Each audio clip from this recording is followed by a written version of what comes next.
just a small town girl living in a lonely world. Hear me calling, stop before. He had the voice every fan remembered, and the heart no one truly knew. Steve Perry stood under stadium lights, belting ballads of eternal love, while quietly living a life without one. He never married, he never had children, and, some say, he never recovered.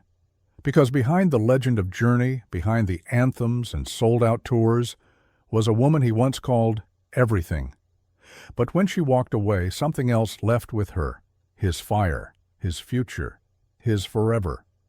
The man who gave us faithfully couldn't live it himself, and for decades fans have whispered what really happened between Steve Perry and Sherrie Swafford. This isn't just a breakup. This is a ghost story, one that still echoes every time he sings. You're watching RetroWaves, where legends rise, fall, and leave behind the truth no one saw coming. Subscribe for more untold stories, heartbreaks, and mysteries behind the music.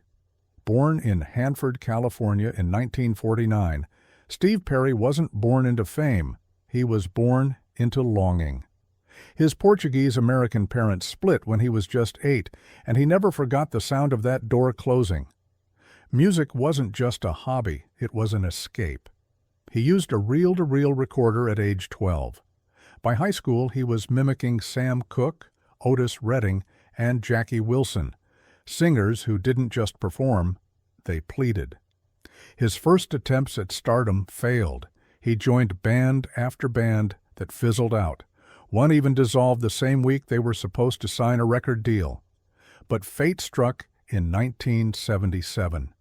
Journey, a jazz fusion rock outfit, needed a singer who could cross over into mainstream.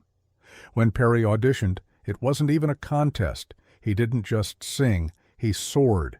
His tone cut through every instrument like a prayer through chaos. With Perry, Journey shifted from instrumental rock to emotional anthems. The hits followed fast: Lights, Lovin', Touchin', Squeezin', and Any Way You Want It. But it was Open Arms and Faithfully that made fans believe Steve Perry was love. The man didn't just write lyrics, he bled into them. Yet the irony: the man who sang about forever had never found it. Not yet. Enter Sherrie Swafford, a yoga instructor from Los Angeles who wasn't part of the music industry. She was quiet, centered, private. And she became the first person to see Steve Perry without the mic. They met sometime in the early 1980s. Perry was already famous, but guarded.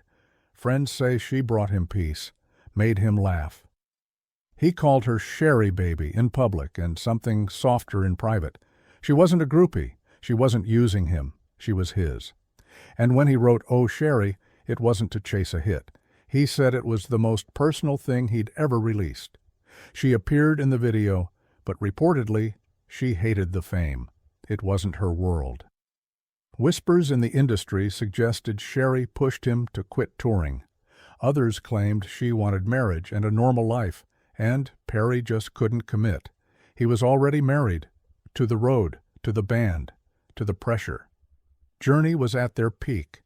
But behind closed doors, things were crumbling. Perry clashed with bassist Ross Valerie. Keyboardist Jonathan Cain admitted later that Perry was brilliant but volatile. There were rumors of shouting matches backstage, even walk-offs before shows. Meanwhile, Sherrie was said to be struggling with Steve's growing paranoia. Some claimed he became controlling. Others say he simply couldn't be vulnerable unless it was in a song. And yet she stayed until she didn't. In 1986, they quietly ended things. No press release, no dramatic split. But those close to them said Perry was never the same. Bandmates noticed he was moodier. He missed rehearsals. He drank more. He isolated himself. And then he vanished. In 1987, Journey took an indefinite hiatus. Fans assumed it was burnout. But Perry had already disappeared, emotionally and physically. He stopped writing. He refused to tour. He dodged management calls. And then came the rumor mill. Was he sick? Was he in rehab?